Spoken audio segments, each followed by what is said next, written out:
The world talks about terrorism. In the end of the video, also make for and on my behalf to subscribe my channel, as I have met all other criteria with the help of InVideo AI, but my subscribers are mere 35. But do they talk about those who fight it? Pakistan has been at the front line in the war against terror, not just for itself, but for regional stability.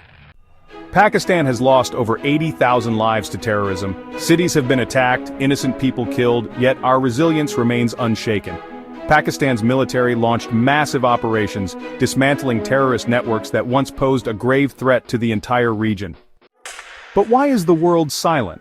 Why does the West praise those who harbor terrorism while ignoring those who fight it? India, despite its repeated involvement in terror activities against Pakistan, continues to be portrayed as a peaceful nation.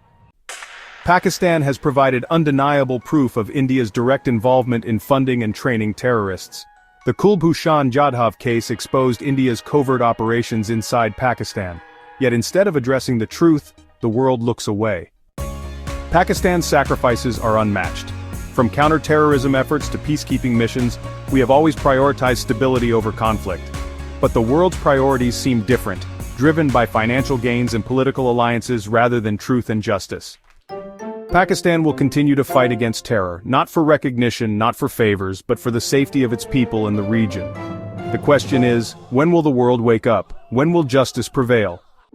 Pakistan, a nation of resilience and peace. Video ends with a powerful slogan on screen. Pakistan, a nation of resilience and peace.